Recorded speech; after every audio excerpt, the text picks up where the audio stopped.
headed in that direction when it crashed, or had it turned around toward Washington or New York? That question was asked repeatedly, and the FBI officials here, at least, could not say whether it had turned around or not. There were rumors about it turning around, but they believed that it was heading west at the time, but they didn't have better information than that. Okay, Ken. Thank you. Thank you. NPR's Ken Barkas, who is just outside Shanksville, Pennsylvania. That's in the south-central part of the state, about 80 miles southeast of Pittsburgh. As people around the country watched and heard news of today's events unfold, they called their neighbors and relatives, hoping that no one they knew had been hurt, and tried to make sense of the incomprehensible. NPR's Lynn Neary has a report. The images took a moment to absorb. It was the World Trade Center, but what was happening to it? Why was smoke pouring out of it? How could two planes have hit it within such a short amount of time? Then, a sickening feeling as reality sunk in, and the terrible news kept coming. The Pentagon on fire, rumors that the White House had been struck, and the State Department. Government buildings all over Washington were being evacuated, and just outside, right in front of this building, the fear was palpable. Get back! Yes, get back! Well, I think we'll take their advice. Let's get back. A van without a driver was parked in the middle of the street.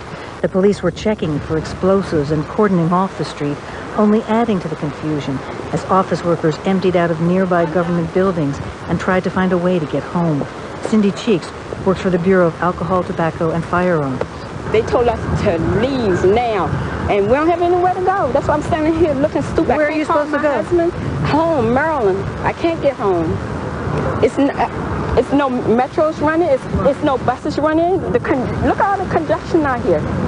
What's your reaction to all this, Cindy? I'm scared. I'm frightened, really. It's horrible. By noon, most public transportation was running, and a strange calm replaced the panic. A young woman named Becky took a cigarette break and contemplated the empty streets as the last workers left the building she manages. It's very surreal around here, I think, right now. People are in shock. It's almost like an eerie sort of quiet, like it's too hard to believe that this is really happening. Bob Sauerwein remembers what it was like on April 19, 1995, when a huge bomb exploded in his hometown. Sauerwein runs a small cafeteria near where the Alfred P. Murrah building once stood in Oklahoma City. I was here during the bombing when the memorial was down there, and this building here shook as well. So I can imagine what them people in New York are going through right now. I just, it just tears my heart out when things like this happen to our country. At the Oklahoma City Memorial, Executive Director Carrie Watkins says the staff wanted to stay open all day, but few visitors came, and by afternoon she decided to close down for safety reasons. Just as they were 6 years ago, says Watkins, the reverberations from today's attack will be felt across the country. It leaves people with a sense of uncertainty. It leaves people with a sense of pride for their country. And I think as Americans, we unite together and take a stand that we will not let terrorists defeat us. They'll hurt us. They'll break our hearts. They'll, hurt ourselves, but they're not going to defeat us as a country. As stunning a blow as the Oklahoma City bombing was, today's attacks on the nation's capital and the country's financial center seem to have a more devastating effect on the national psyche. Deborah Margulies for the news in Philadelphia. The whole world looks to New York, and in 18 minutes, 20 minutes, half hour, they shut our country down.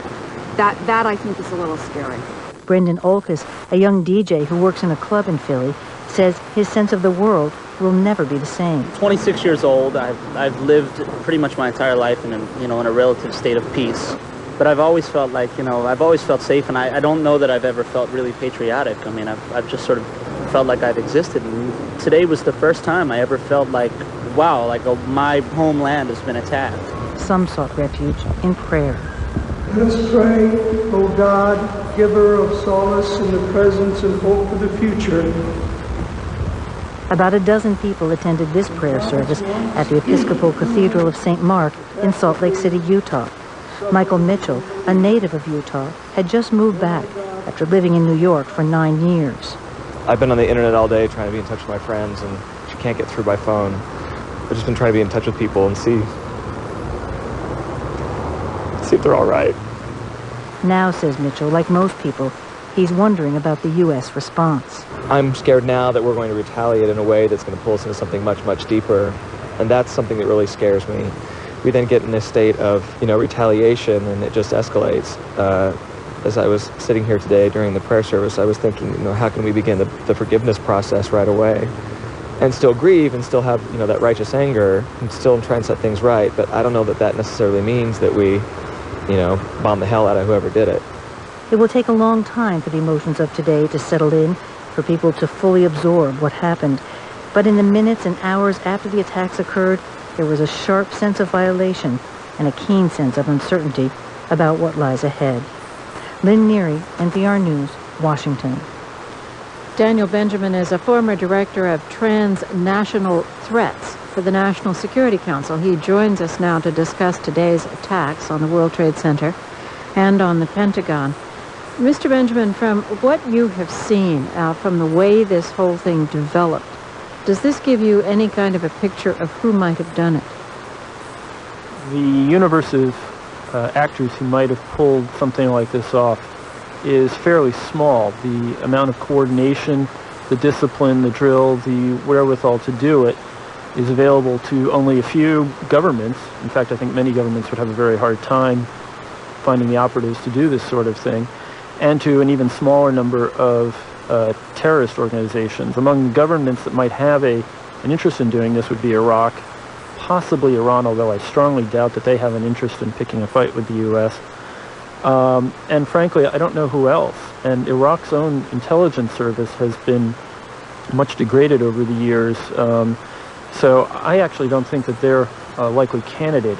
The most likely candidate would have to be the network affiliated with Osama bin Laden. Because they have the money and the sophistication, do you think, to pull off something like this? They have shown through the last decade an ability to improve